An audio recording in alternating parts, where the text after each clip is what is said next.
y'all think Gojo Sensei really would? So he can kill all the higher ups, basically, right? Yeah, it was interesting. He brought up that he's like, what if I just kill all of them? Yeah, I was like, oh my god. I was like, oh man, does this guy want CEO? Like, what's going on here? You know?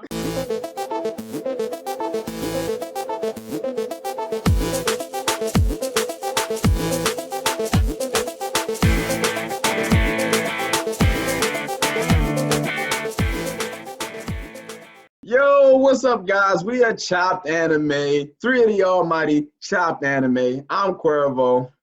I'm Amoya. I'm Mayor. Yes, and we are back with another review and discussion of Jujutsu Kaisen, episode 5. All right, guys, what'd you guys think of it? I'm going to start off and say, solid episode.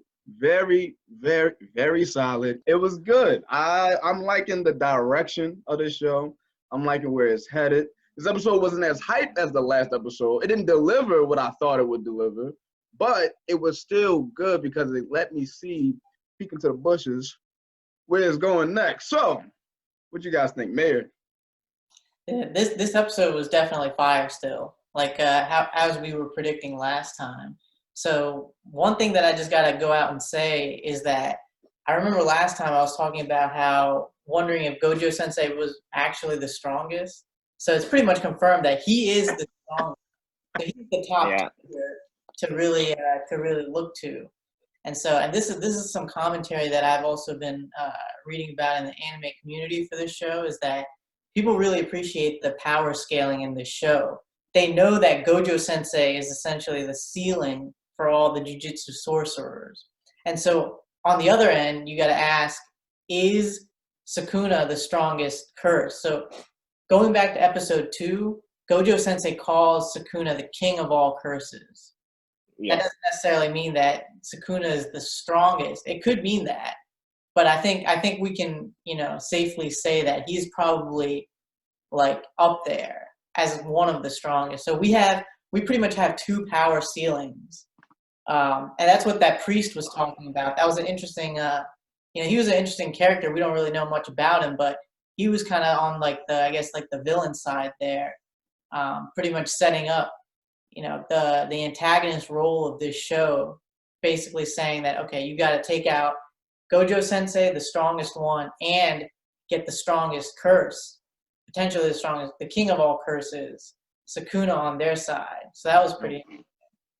Okay, well, you just skipped all the way to the end of the episode. Yeah. Sheesh, my goodness. Spoiler warning.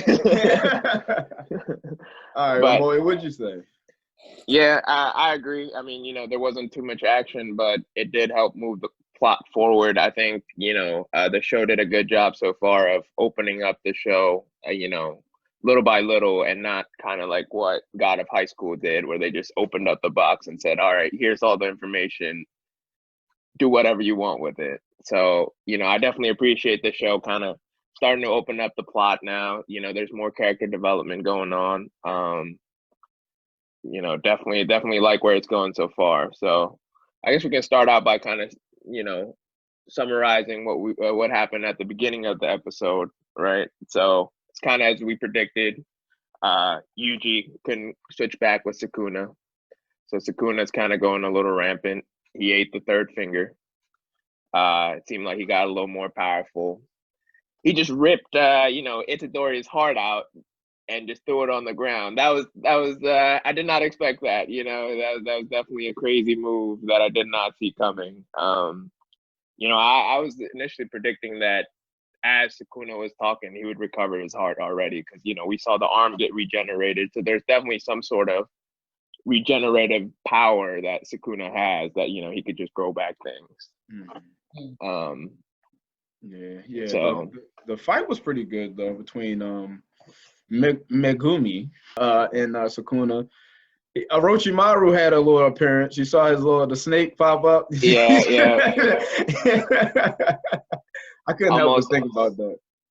Almost every single bigger white snake is always going to be represented by Orochimaru in the anime community at this point. It feels like, because that's the first thing that went through my mind, was like, oh, Orochimaru is here. Yeah.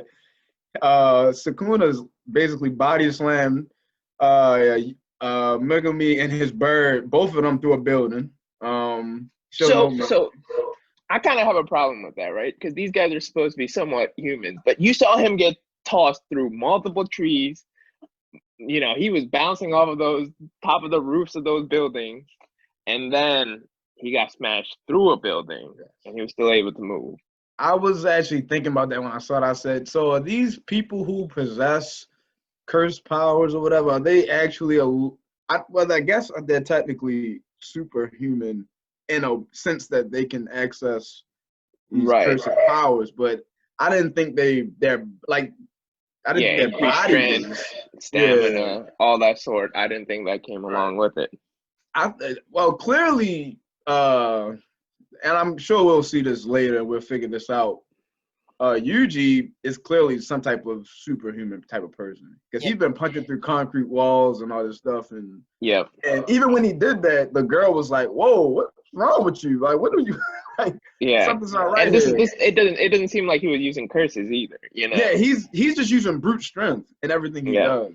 So he's clearly not a normal person. So if he was to fly through a building and survive, I'd be okay, because I'm pretty sure later on, like every anime, the main character is connected to something latent power. You know, it's just weird with him. So, but yeah, you're right. That was a weird thing when everyone survived going through buildings.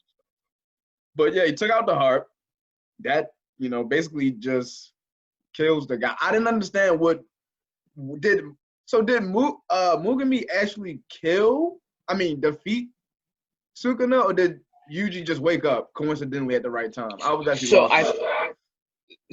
you know, I think it's interesting because, like, the way I thought of it initially, I thought he was, you know, because he got all charged up and then his like power kind of went away, and then he started talking to Sukuna, right? And then you start seeing Sukuna fade away and Yuji come back.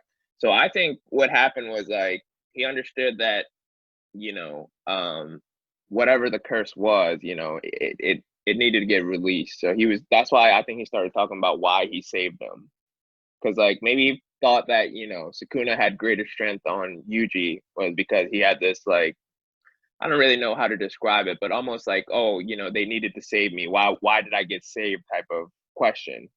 And I'm wondering if that had to do with anything. Because, like, that's the question he answered, right? He was just like, hey, I saved you for blah, blah, blah reason. And then you start seeing Sukuna fade away and then Yuji respond.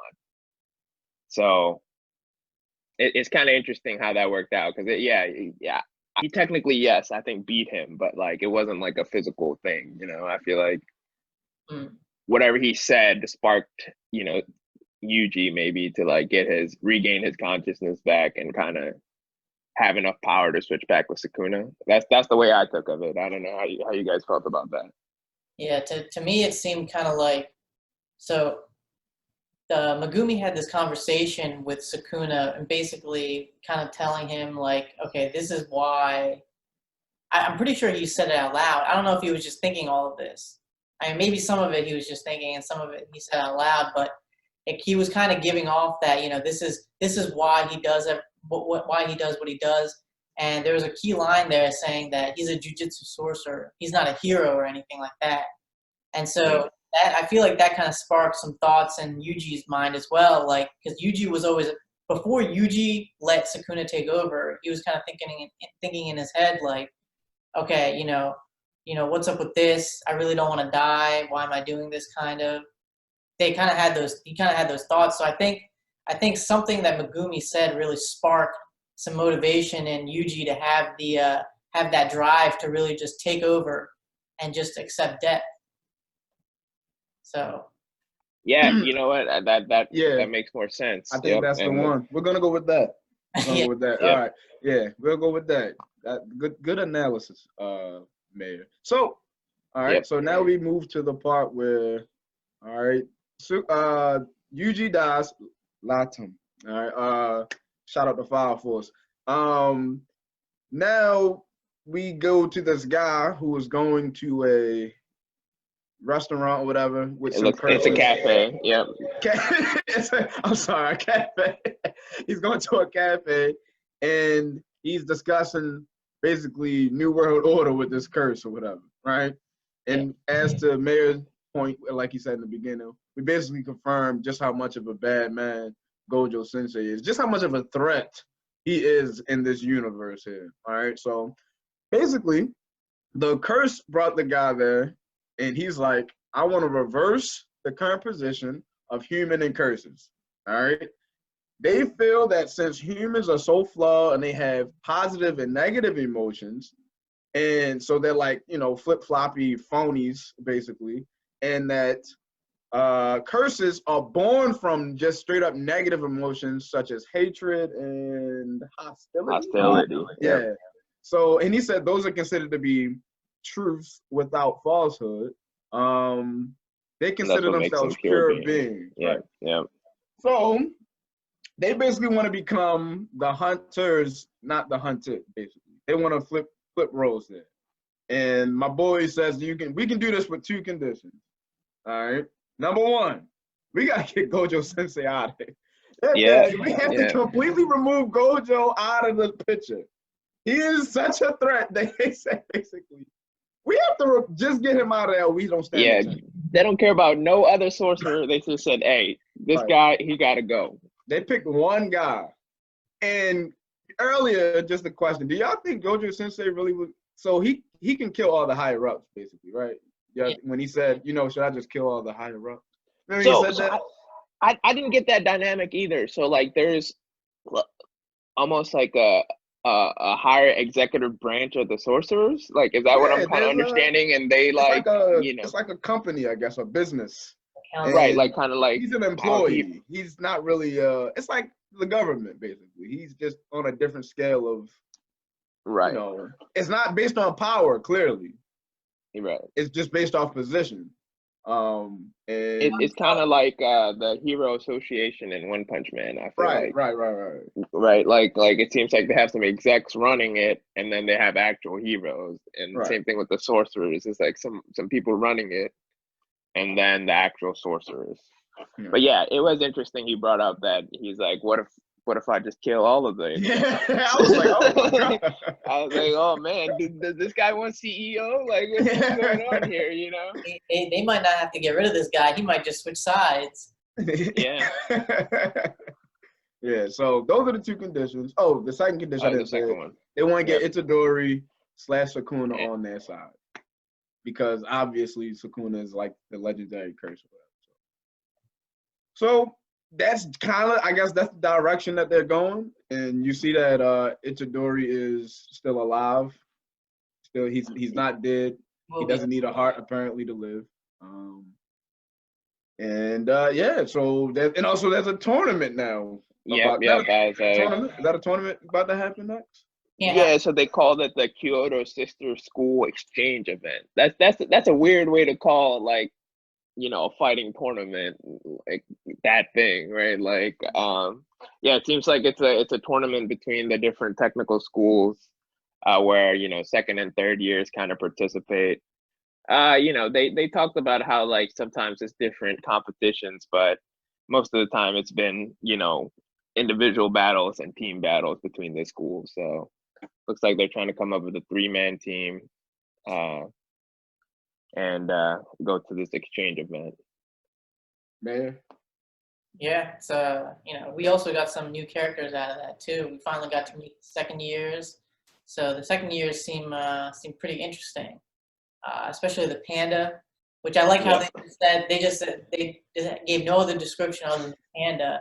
And kind of broke the 4th barrier a little bit by acknowledging that they said no, nothing else. Panda. And there's a 4th second-year student as well that we haven't been introduced to yet either. So, and for some reason, 3rd years, I guess, are getting punished or something. They got suspended for some reason, right? They said that.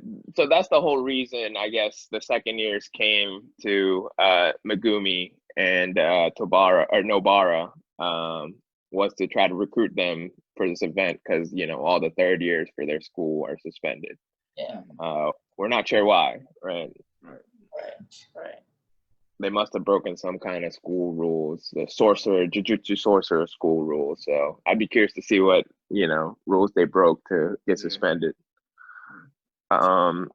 you know, when they introduced the characters, right? They introduced Maki and Toge, and they said that Maki was specialized in cursed tools, and Toge specialized in cursed speech. He was a cursed speech user, and he can only speak in ingredients of rice balls.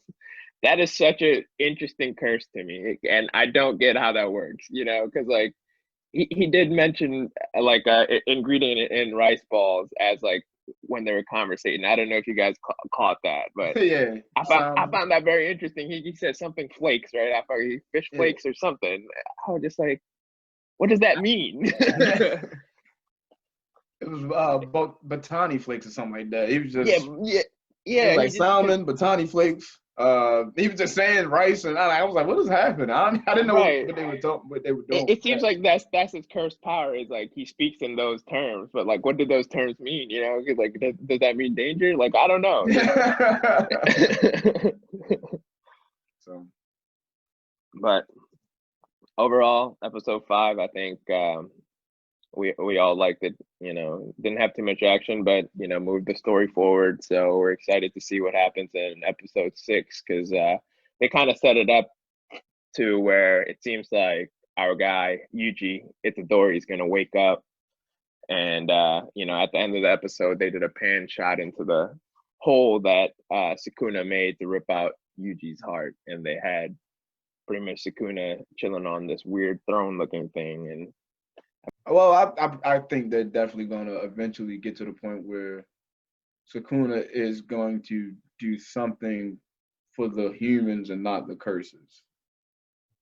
I don't know if it's going to be change of heart. I don't know if it's going to be for the sake of survival. I don't know. He seems to not have really any alliance with curses or humans. He really don't care. So he just kind of just wants his freedom. Yeah.